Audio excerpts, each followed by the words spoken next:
All right, thanks everybody for tuning in to Cutting to the Core.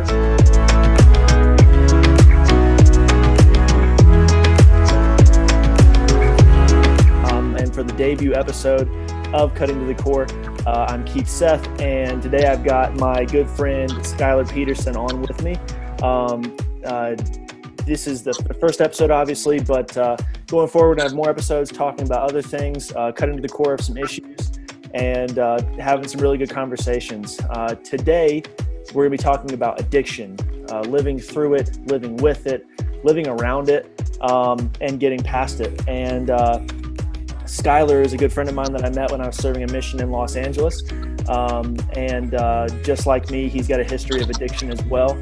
And so today we're gonna be talking about that. So Skylar, thanks for coming on, man. I'm super stoked to have you.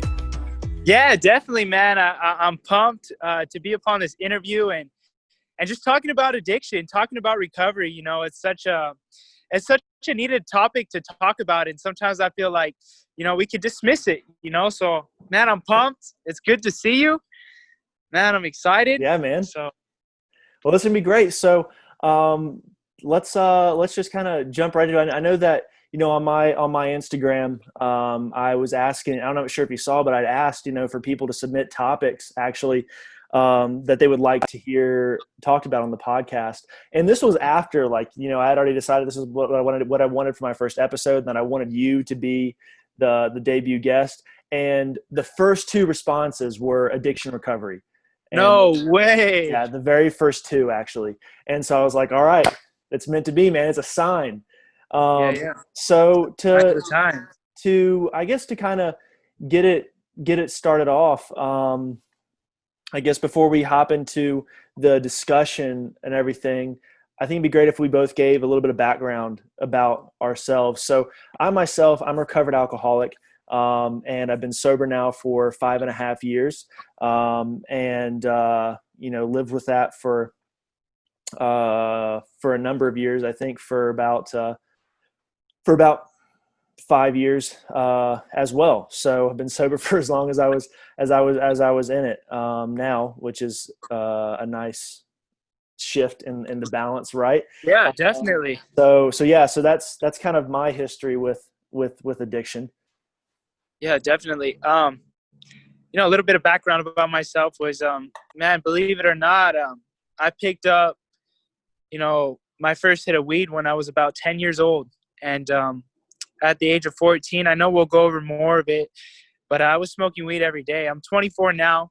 I've been sober going on about 3.5 years now. And man, it's been great. I haven't been like you on the other end. I haven't been sober as long as, you know, I've been doing my thing. But man, it's been awesome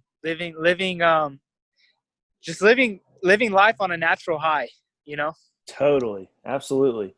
And you know, you had, I mean, yeah, I mean, an addiction's an addiction, but I think, you know, what you had with, you know, meth and everything, that was, seeing you in that when I met you, I think you had a much bigger monkey on your back than what I did personally.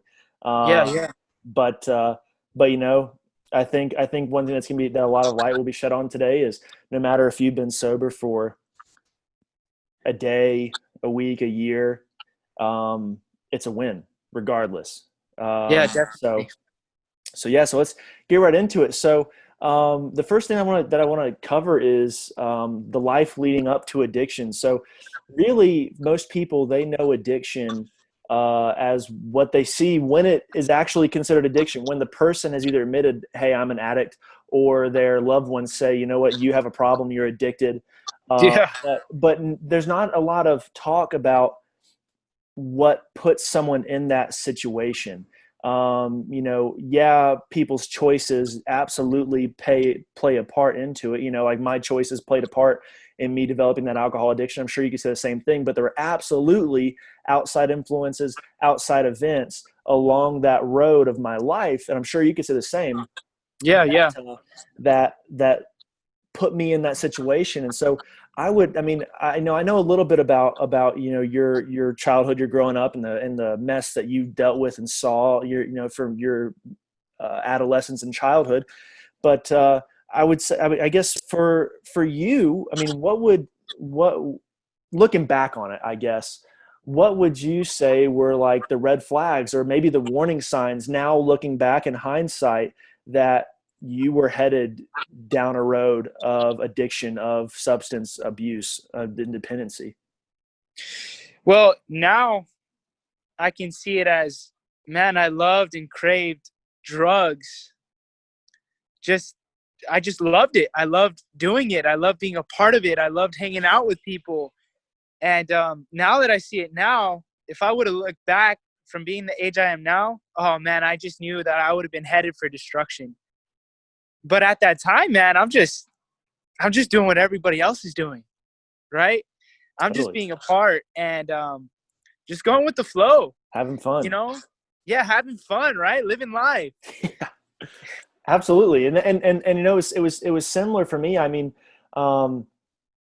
looking back on it, I mean, myself, like at the surface view for myself, and you might be able to, identify with this as well. But myself, it was it was kind of the same thing. It was well, I remember the first time I smoked pot. It was when I was working at Sonic, and I was just curious. Man, and Right? I wanted to know what it was like to be high. And then I did it, and I loved it. And I loved being high. I loved smoking pot. And then it was kind of the same thing, years later. I was 20 years old before I started drinking, and I wanted to, I still remember to this day. I was at dinner with a friend of mine, and the song "Brass Monkey" by Beastie Boys came on. And Brass Monkey, for those of you that don't know, is a drink. It's there's two different versions of it. The drink, the one that I tried was vodka, rum, and orange juice, and it was just curiosity again. I was like, I want to try that. I want, Yeah, I want to get drunk. definitely. And then I tried it, and I loved it. I loved the feeling of being drunk, and not just buzzed, but drunk. Loved it. And but I think, again, in the spirit of the title of the podcast, "Cutting to the Core," for myself, and again, maybe you can probably identify with this. I look back on the events that led up to my life. What happened prior to my even like pot? My parents went through a super, super nasty divorce, and me and my brother and sister, we went through absolute hell with that.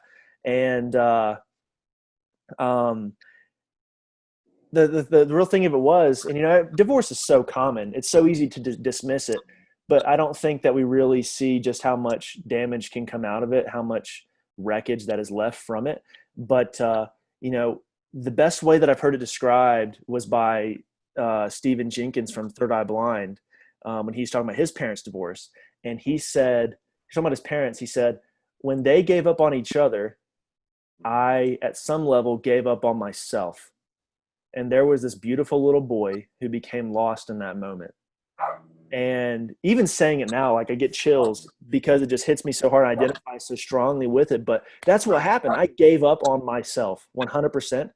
And there was this huge hole left inside of me, void of happiness, that I had to fill with something to escape the pain. And at the time, it was fun, dude. It was so much fun. And that's why I did it. But now looking back on it, I can see, well, I was trying to numb myself. Fill a void. Yeah, and feel anything different than the suck that I was feeling. And I don't know, is that something you can identify with? I mean, maybe not the divorce, the numbing the pain and such. I can really identify because, I like how you brought up the story of you and Sonic, right? You were working your first job, and yep. It's like you just felt it. Like, man, I love this. Like, but believe it or not, man, my brother and his friends were all hanging out. We're on the freeway, and dude, I'm 10 years old, and and my brother's like, hotboxing the car, and this is the root of it all as well. But he's passing it around, right? Kind of reminds, like, he's passing it around, and, he's like this driving. He's driving, and he's like this, like passing it back, thinking that one of his friends are going to grab it. And here I come, swoop, take my first hit. Yeah. And my brother turns around, and he's like, are you serious right now? Uh-oh. Did he just do that? They all start cracking up. And man, to say the root of it really is because, my family, like, that they're involved. I grew up and I was around it. Drugs were always around. And what I took note of is, if my family's doing this, then I want to do it. If you're going to do this, I want to be a part, and if I wasn't a part, man, I was already feeling feelings of rejection at that age where, man, like, am I not old enough? Am I not cool enough? All these different things. And man, I just wanted to do whatever I could do just to be a part and feel like I belonged, feel like I had a belonging, feel like, that I'm doing something. And I thought that this was life, and in a nutshell, that's what I came to know at such a young age. And it's so funny how I love that you touched on I wanted to be a part of it. I wanted to belong. I think that's something that probably everybody that's watching this can identify with also. No one likes feeling like they are alone. I mean, yeah, we all value our alone time, and there's people that are introverted, really introverted, that like to be alone. But the people that you want to accept you don't want to feel left out by them. You don't want to feel left behind. You don't want to feel alone. And I'm sure that for myself, probably too, that was a big reason why I started down that road, was because I wanted to feel accepted. I may have been accepted, and you may have been accepted yourself, but I wanted to feel that acceptance, Yeah, of course. Yeah. And, so for me, looking back on it now, as far as, I mean, the weed is what started it, and that never really was a problem for me. The alcohol, when that came into right, to the picture, that was when the problem started. And looking back on it now, again, the signs that it was a problem was, like I said, I didn't drink to get buzzed. I never went out and just had a couple of drinks. I loved being drunk, and I wanted to be drunk. And so I could never just have one or two. It was always pedal to the metal, balls to the wall, drinking to get just drunk, just messed up. Couldn't do just one, right? Yeah, exactly. That and that right there is a warning sign that I didn't see then. Then back then it was, oh, it's so much fun to be drunk and I love being drunk. But now looking back on it, it's like I couldn't stop myself.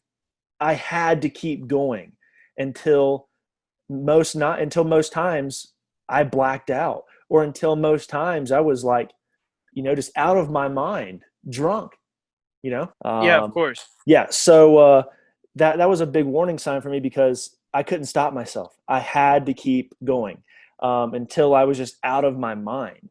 And I don't know, was it a similar experience for you? Maybe not even just like with one substance, maybe with like, that high felt so good, you had to escalate it and find a stronger one or something like that. Yeah, I honestly, I think I'm going to, for the lack of phrases that I have, but we all know the cliche phrase, curiosity kills the cat. Tell me about it. Well, I always had an addictive personality, and addiction with curiosity. Oh my gosh, you're just heading for trouble, and so with marijuana, and just being around the different atmospheres, because it wasn't just at home. We know that addictions are all over the place, right? Oh yeah. And it's just clicking with those people. And so, one thing led to another, and the different things that I used to like to do. I used to like to skate, right? And then you have different addictions there. And And just one thing really led to the next for me personally. Similar in your case, I wasn't one just to have one drink, right?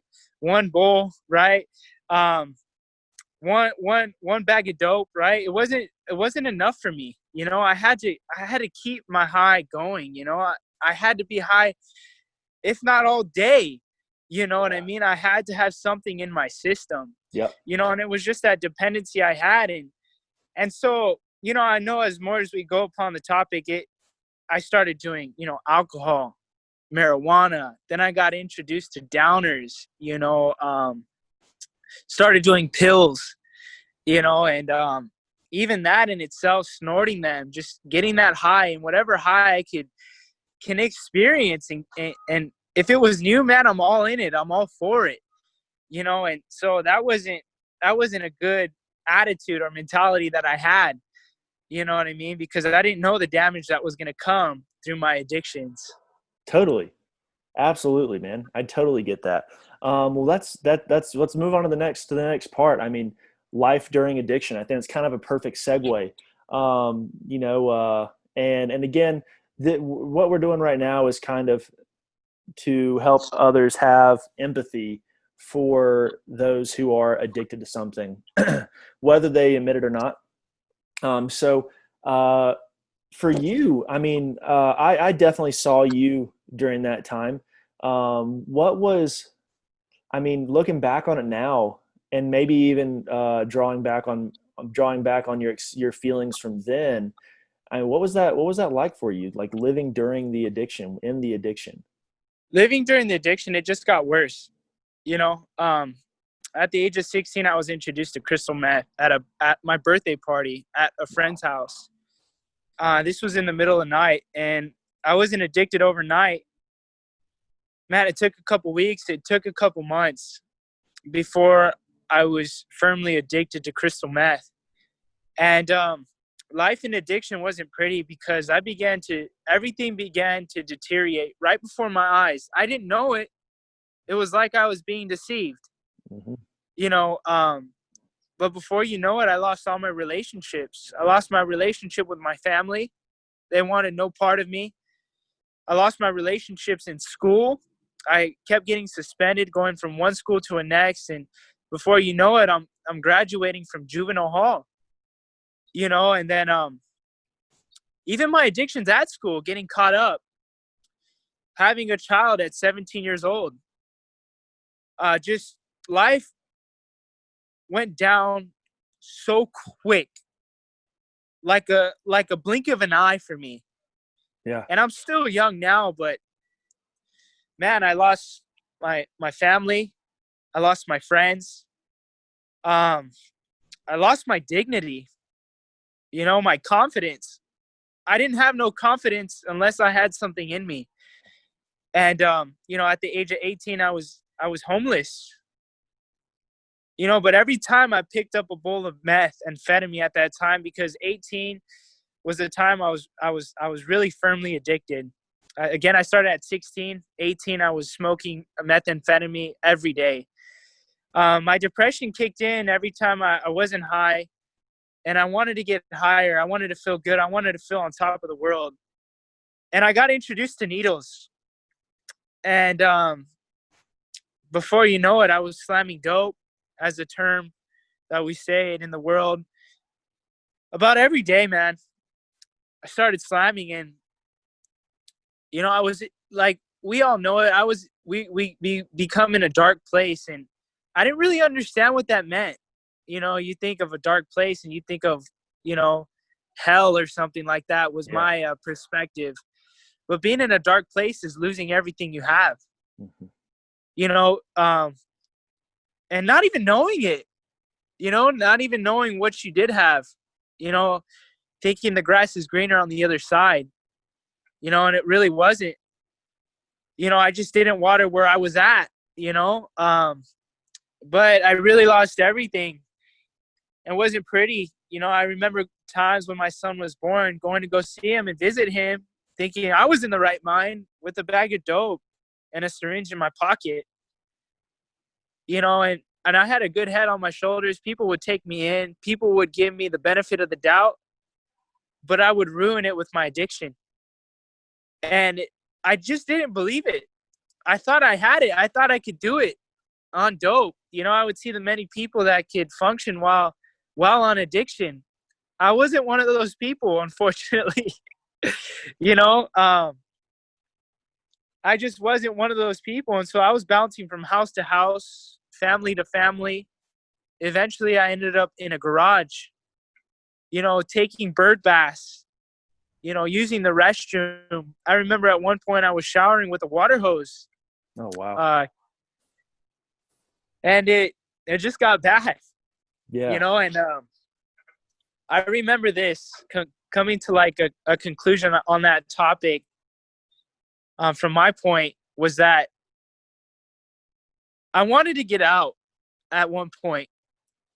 At the beginning, I thought I was going to do it for the rest of my life. That's how good I felt, right? Yeah. Oh, yeah. But at the end of the picture, I wanted to get out, and it felt like I was in a prison. Mm-hmm. And I couldn't get out of my addiction. It felt like I was trapped in cage bars. And man, I was depressed. I was so insecure. I was broken. I remember just repeatedly. I remember there'd be times where I'd just be up days on end and just drowsy, walking around Anaheim, walking around Orange County. And man, I was just out of my mind. Yeah. Oh, man. And I'm sure there's so many, hopefully the people that are watching are able to identify with that. And I really hope that, because as you know now, you're not alone. You're never alone, right? There's always people that have been through it, and something that you might feel now, something that I've felt for years, is that I was given these experiences to help others. Wow. Yeah. And I felt like you were one of those people, to be honest with you, that I met, and that you know, I was able to relate with you, you know, in a way that a lot of people couldn't, because I had been through, right? You know, for me, living with that addiction, I remember, you know, starting off, like I said, it was just to be fun. But looking back, and I remember always looking for an excuse to drink. It's like, you know, you watch TV shows or something. So like I was watching an episode of Entourage yesterday, and in the episode, one of the characters says, "Y'all are doing shots at 10 a.m." And the other guy's like, "It's a holiday. It's Yom Kippur." And so it's a holiday. And myself, and now I never used holidays as an excuse, but it was always like, "Oh, today was a tough day," or I'm just, you know, I'm just really tense. I just really need to let loose, or finding anything I could to celebrate, or whatever it was. Just trying to find any excuse that I could to drink. And then I remember when it really started getting bad was in 2013. And I just remember going just down. And at that point, that's when I remember it actively. I think before then it had kind of like started to slowly transition to this, but I remember it solidifying alcohol as a means to survival for myself, a means to live. That's when I can in my mind, you know, my mind's eye looking back, I can see the shift from it being the fun thing, you know, going out to drink and party and stuff, to I had to have this to exist. I had to have the alcohol to survive. And not like, you know, if I didn't have it, my body would like totally go into withdrawals and I would die. But I could not cope emotionally without having that alcohol. And I was always looking forward to the next drink, always looking forward to the next time I was going to be able to drink. Yeah. Always anticipating. always doing anything that I could to be able to drink. I remember purposely, I was luckily I was able to function with this. I was a functioning alcoholic, but there were there were times when I showed up to work drunk. There were times when I was getting drunk at work. Um, yeah, and I was a mechanic at the time. Wow, Yeah, and man. yeah, and that's like really not good because I'm like Sorry driving. to stop you, but man, I give it. I don't, as much as I don't want to say this, but man, I give you guys the award for functioning while being an addict because I can never do it. Yeah, it was. I was lucky. I was lucky. Um, there were, I mean, I was always driving drunk. I mean, 7 nights a week. I mean, I was driving home from the bar drunk until, and the thing was too, like I was still living with my parents for a little bit of this time, and they didn't know that I drank until I had already been sober for 2 years. Um, Wow, yeah, and then that was wow. when I told them, yeah. Um, there were so many times I should have ended up in jail. Should have ended up in jail. I really should be, and you probably might feel the same way. I should be dead or in jail somewhere. Yeah, Um, yeah.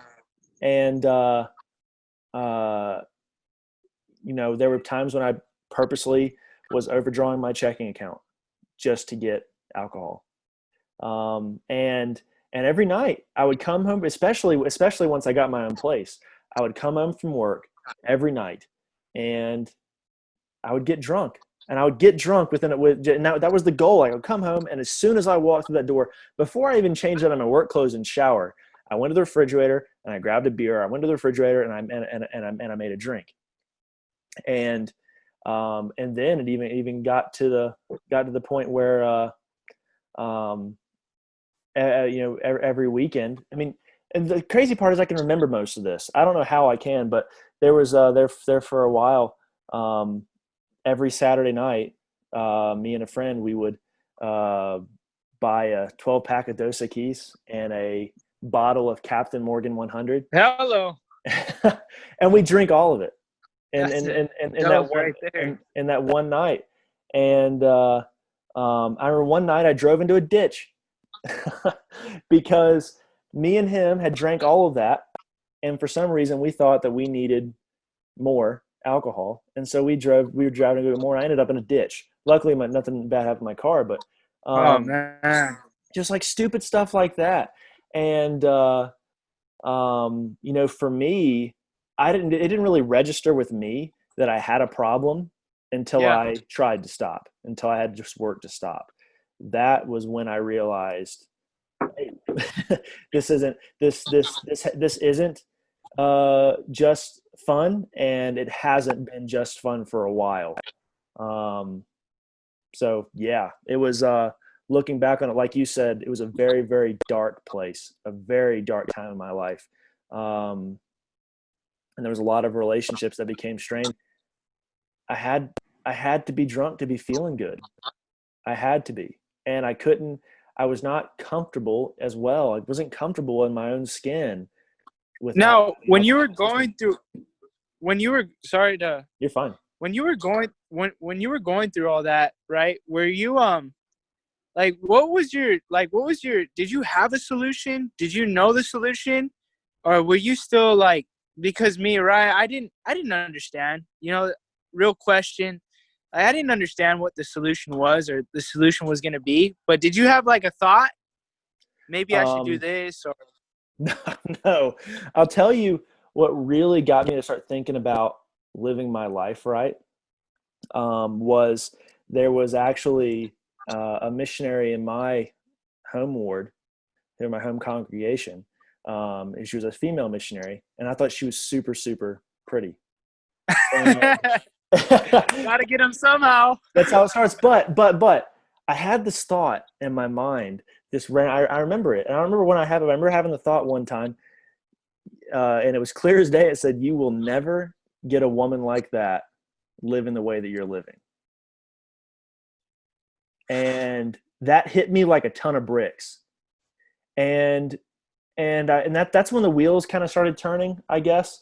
But what really, I mean, I kind of for me, there was a little bit of addiction switching in it that kind of got me out of it. So, like really enjoy working out, and big into fitness. And around the same time, I had started bodybuilding, and I was like getting ready for the first form athlete search. Were And you still drinking at this time?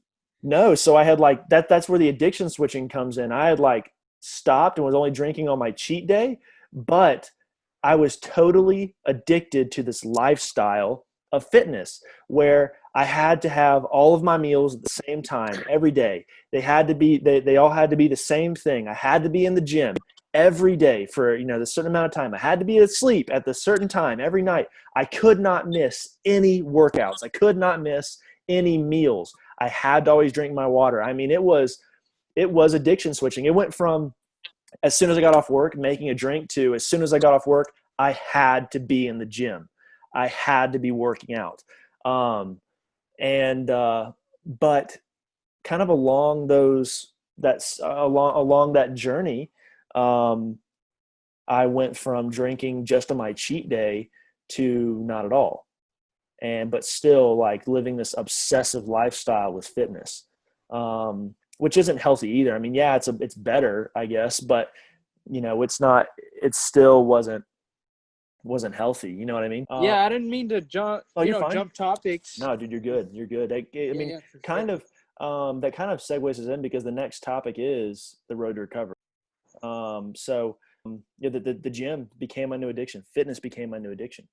And, but then shortly after that, I mean, and I think this is something that you're seeing now too, was I went on a mission. I started serving a mission. And then for 2 years of my life, I was serving other people, serving that mission for 2 years when all I did was just serve other people. I didn't think about myself or anything like that. I was pouring my life into bettering other people's lives.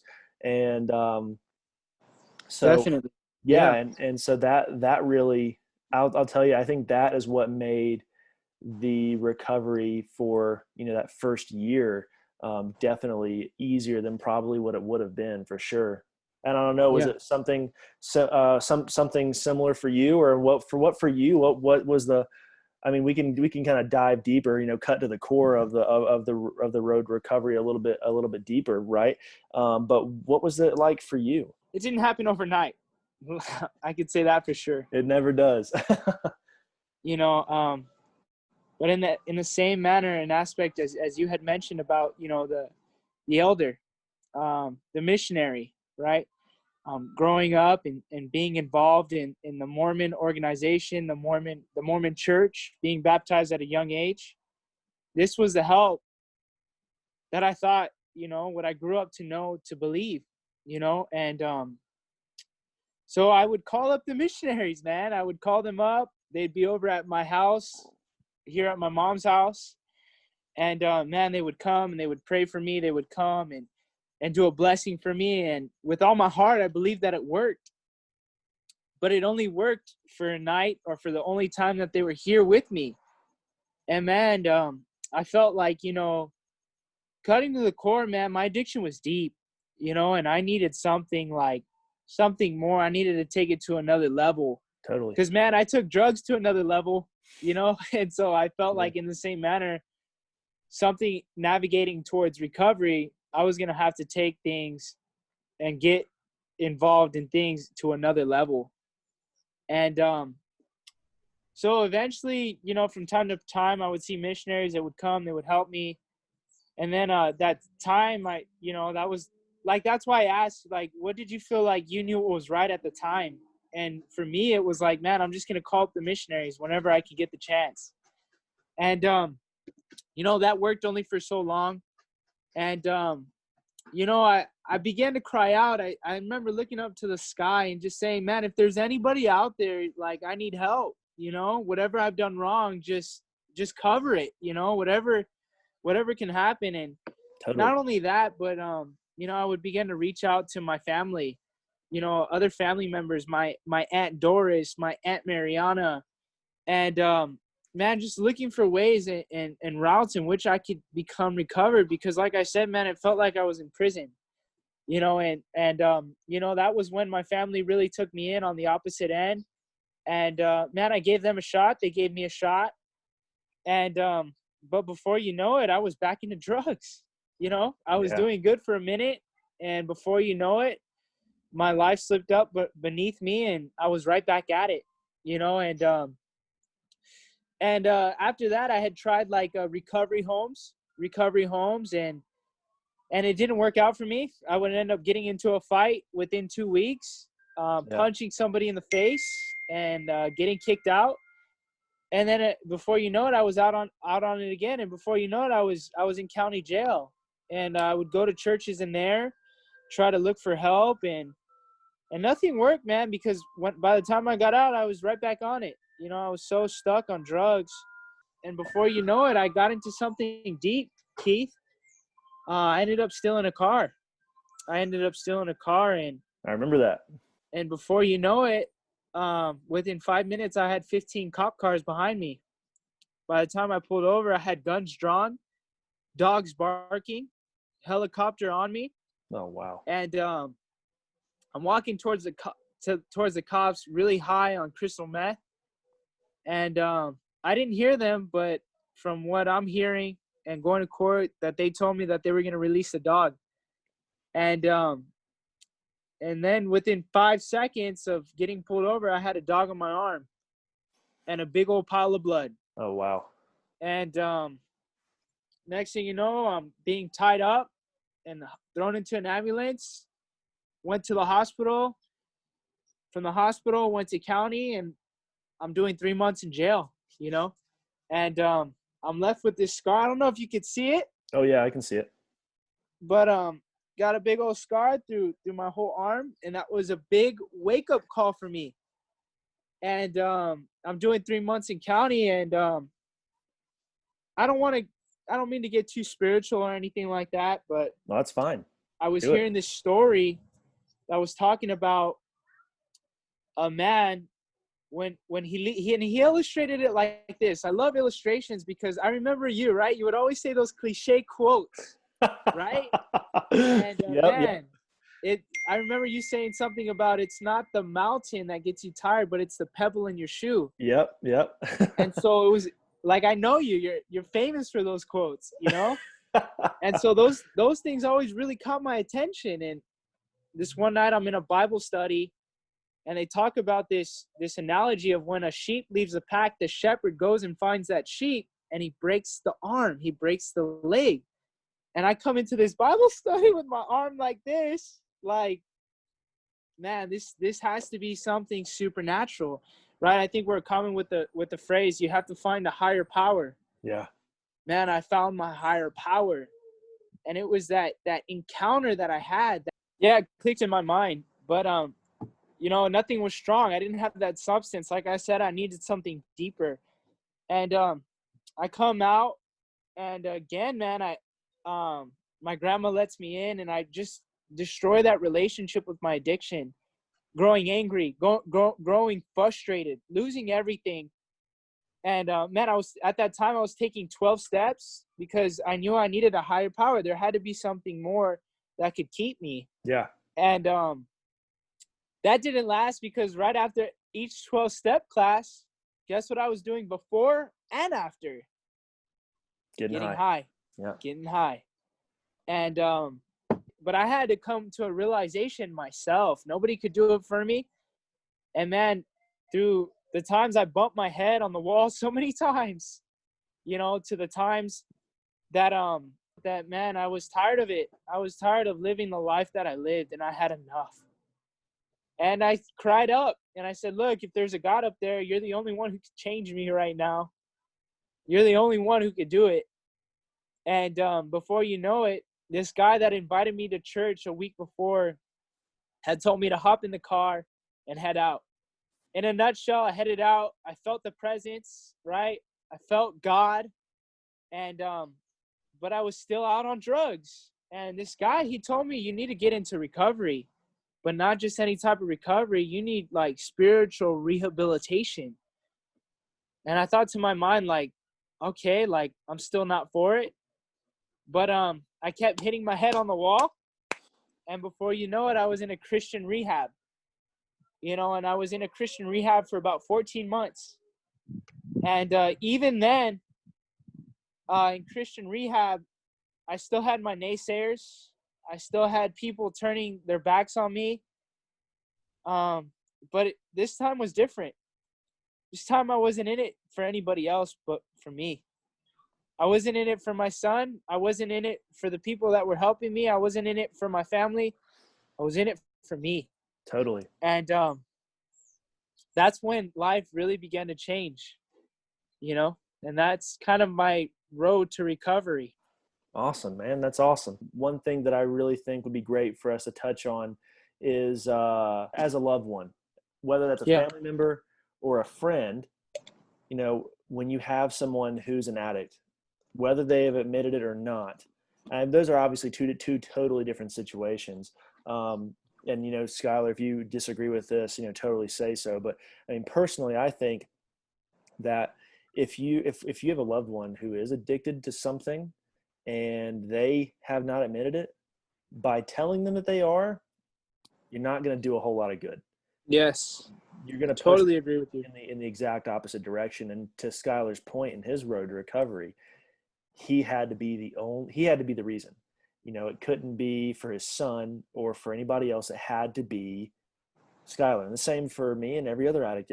Your reason to quit has to be you.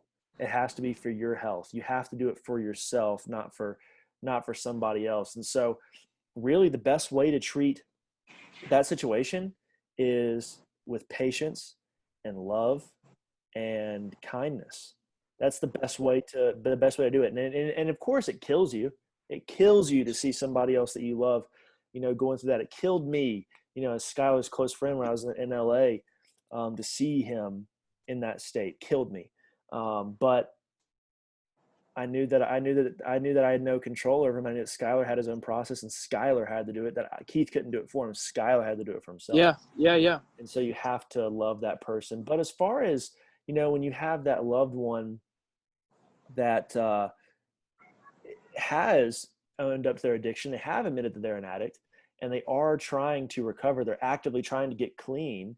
Let's talk about how to help that situation, how to treat that situation for someone who's on the end of it and they're trying to get clean. They're working on it. Maybe they're relapsing from time to time, but they're actively working to get clean. And then after that, we'll talk about how to treat it when you have that friend or family member that is recovered, that's actively living in recovery, like myself, like Skylar, how to treat that situation, how to interact with them and act around them in different environments. So I'd love to hear your thoughts first, Skylar, on, the first situation. You have that loved one who is really trying hard to get out of recovery, or to get into recovery, and beat that addiction. So I guess the early stages of recovery. I absolutely agree with you, Keith. And it just draws back to the time when different people were helping me. And, I only say this because even as an active recovering person, like, I understand it because I've made those mistakes where we, correct the wrong within the person before we show love, before we show kindness, before we show patience. So, I totally agree with you on that because, man, it was like a turnoff for me, right? It was a turnoff for me. And man, like, okay, like, people knew the wrong that I was doing, but man, help me get through it. Like, love me, spend time with me. And, but even in that, it wasn't enough, and in a matter, in an issue like that, it's hard.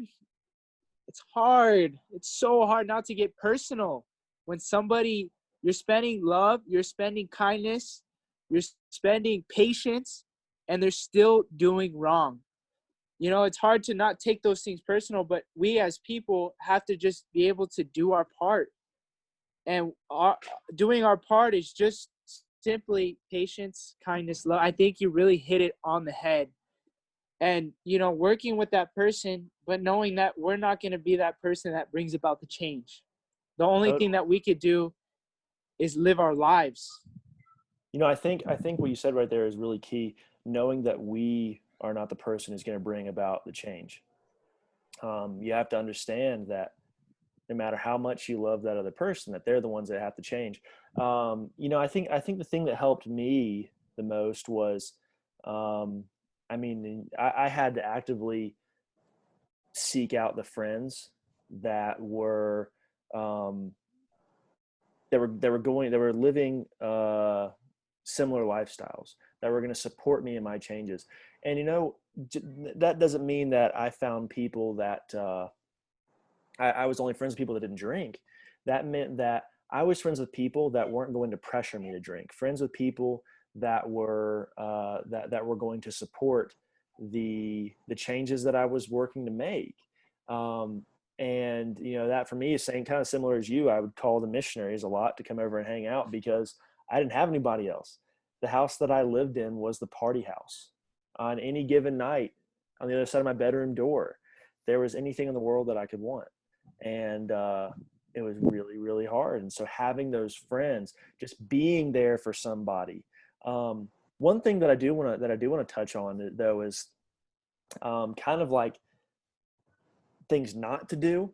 You know, Yeah. I think one big thing is don't treat them any differently. Don't treat them like they're a project. Don't treat them like they are broken.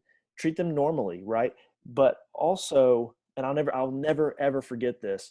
When you're living in recovery, and this I guess kind of goes to the next phase of when you have that loved one who has been clean for a while, right?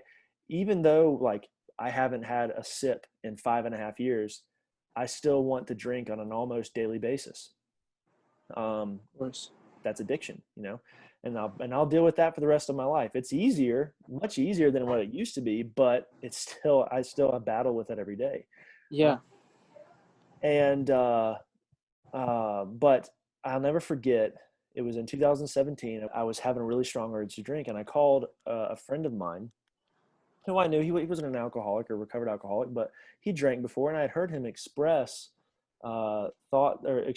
before, man, it'd be nice to have a beer right now, and so I called him and I was like, hey man, I remember you said this.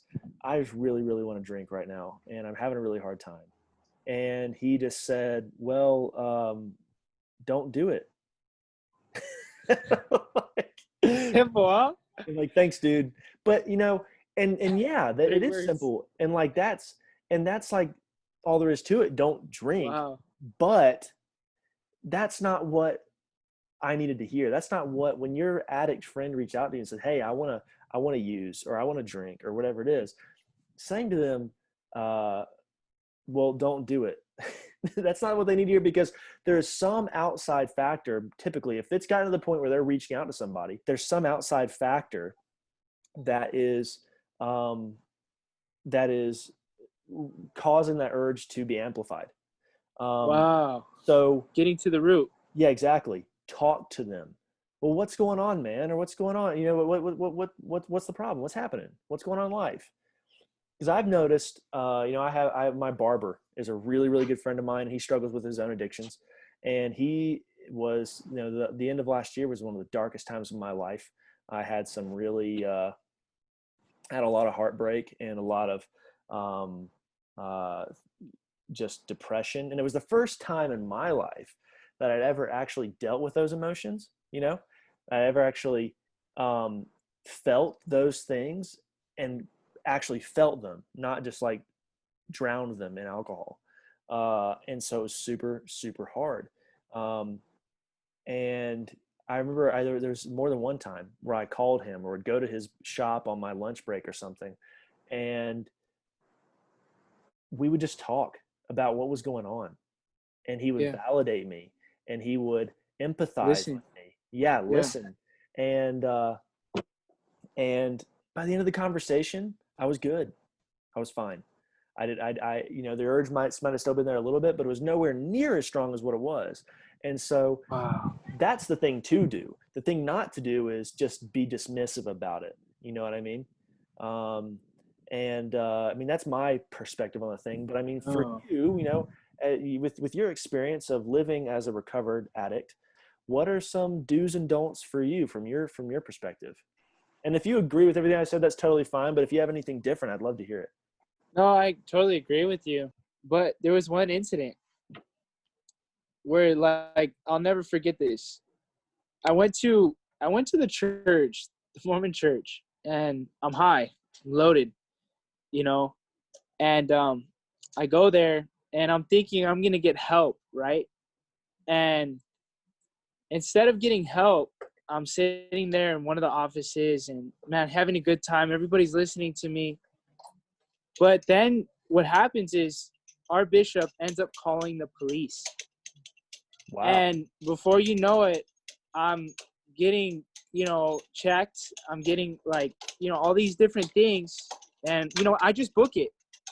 But in a nutshell, that was like the biggest turnoff to me in my pursuit to recovery, in my pursuit to want to get better. And it was hard, but, even in my approach, I got to be able to, I think, it's only common now that I understand, because we want the person to change, but Yeah. doing things like that is not going to validate them. It's not going to help them. And I'm not excusing our addictions, right? But that's the easiest way to turn somebody off, is that'll chase somebody right out the front door. Come on. Yeah. But like you said, listening to the person, talking with the person, really finding the root.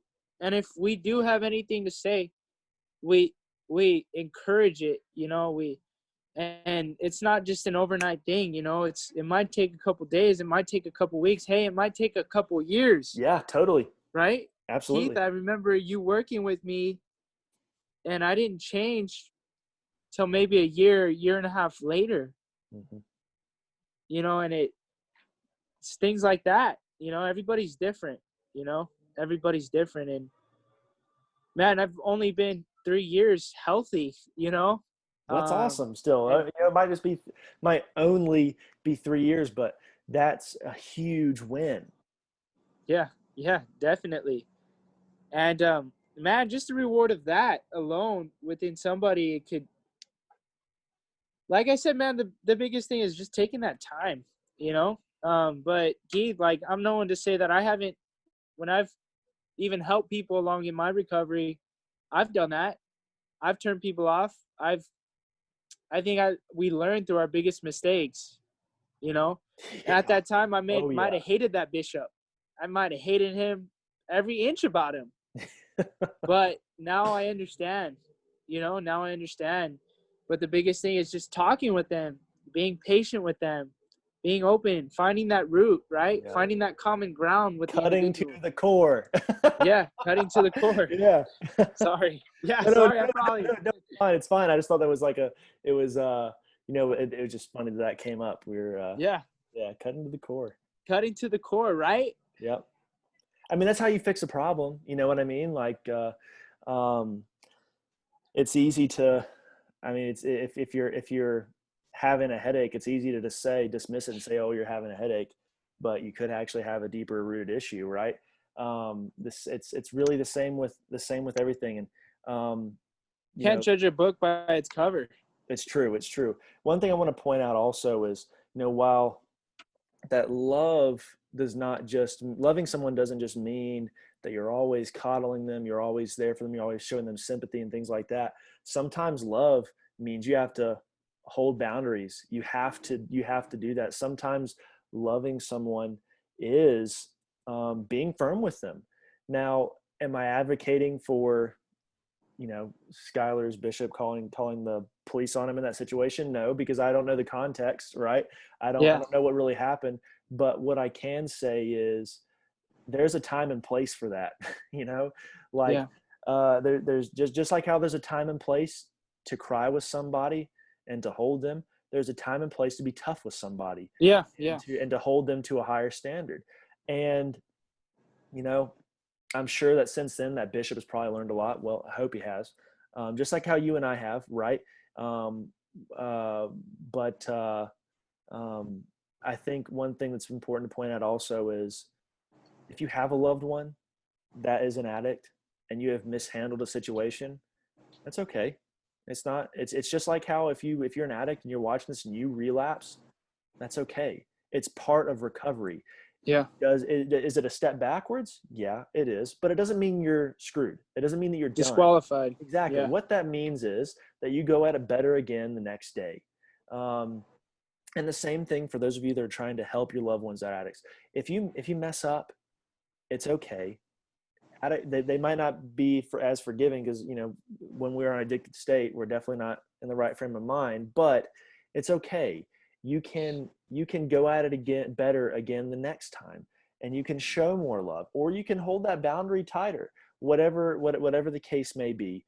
But just remember, just like with addicts, a relapse is not the end.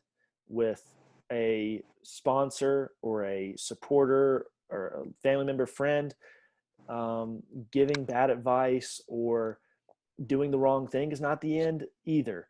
Yeah. That's one thing that I think addiction has taught me, and probably taught you as well, is there's no end to your growth.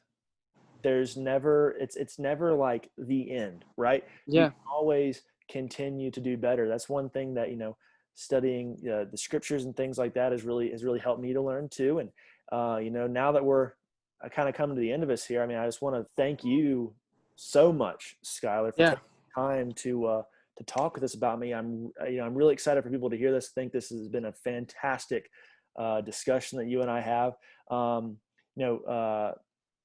Skylar is located. You're in Orange County right now, right? You're in Stone. Yes. Yeah, Yes. and he is Home of the Angels. doing a lot of outreach work for the people in his area, for the youth in his area, and I really just so kind of take it away. Tell us, I mean, tell our viewers a little bit about what you're doing down there, and if there's anybody watching, that's from your area, and they need that help, and they want to get in touch with you, and they want to get in touch with your ministry, things like that, how they can go about those things. So take it away. Yeah, definitely. Well, it all started when I entered Victory Outreach. They had a youth ministry called the God's Anointed Now Generation, and it's short for gang. And what I love about it, it's a place to be a part of something. It's kind of cliche, right? It's relevant, right? You think of, It might be cliche, but like I said at the beginning, we all want to feel a part of something. yes, A part of something. yeah. So instantly right there, God's Anointed Now Generation. It's a bunch of young people, anywhere from the ages of 10, all the way to the highs of 35. It's just a place where young people connect. We're inspired to do something better. Right here in our ministry, in our local gang ministry, we have churches all over. I don't know whoever I'm speaking to out there, but we have about over 500 churches and gang ministries all over the world. It's international. So there might be just a church in your city. You never know. Google it, look it up. But like I said, it's a place where you. How can they how can somebody if somebody is not in Anaheim or Orange County and they want to find out more about this gang ministry? Yeah, how can they how can they find out more? Is it just Google, or is there a website, or should they reach out to you? What's the best way? Well, we have VOI. You're more than welcome to reach out to me. I'm on Instagram. You can reach out to Keith. I'll put Skylar's tag right here. Yeah. You can reach out to me. You can reach out to me on Facebook, Skylar Petersen. And also with that, we have a website called Victory Outreach International. Just go ahead and put that in on Google, and it'll pop right up. If you're looking for a church right there in your city, put Victory Outreach, name of your city, and it should pop up. But yeah, within the ministry, there's recovery homes, there's youth ministries, there's life groups, there's your local congregation, and you don't have to be an addict, right? Our ministry is diverse, connecting with different people, connecting with the communities all over the world. So it's great, and it meets the needs. Personally, I've come to believe is that it meets the needs of the county, meets the needs of the community in whatever way it can help benefit and come alongside of the community. I think it's great. It's a great avenue.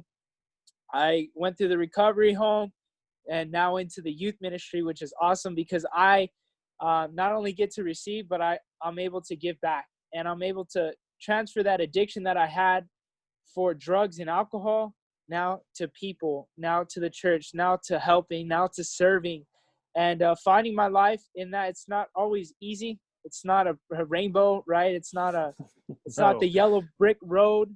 It's been more challenging, but it's a good challenge. It's a good fight. And man, look it up. Like I said, it's a place where you can become inspired. They meet the need. So yeah, that's pretty much that. Right now, personally, I work from kids from the ages of 11 to 14. Right there, it's called the New Gen, and that's about the age I started falling into drugs and alcohol. So I'm able to give back into the lives where I was deceptive, where I erred off the wrong way, and which is great. And so if you're looking for that avenue, and any of the avenues that I spoke about, go ahead and get in touch with Victory Outreach, get in touch with myself, get in touch with Key.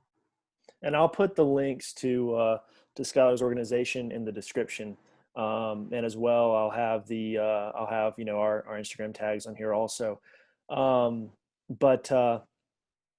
Thank you so much for sharing all that, Skylar. And really, I do want to point out also something key to what Skylar said for those that are recovering.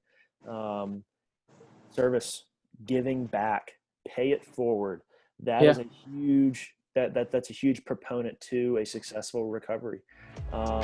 So thanks again, Skylar, for being on. I really, really appreciate it for the debut episode of Cutting to the Core. Hope for those of you that you did enjoy the episode, go ahead and hit the subscribe button at the bottom and hit the notifications button as well, so you know when I'm posting more. I'm going to have more episodes of these coming out weekly, hopefully, fingers crossed. And if there's anything that you would like for me to cover, go ahead and put that in the comments as well. Please, if you want to interact with me and Skylar personally, please follow us both on Instagram. We're happy to just get to know you, help you through your recovery, whatever the case may be. But thank you all who watched, and Skylar, thanks again. It's been great. Yeah, thank you so much again, Keith.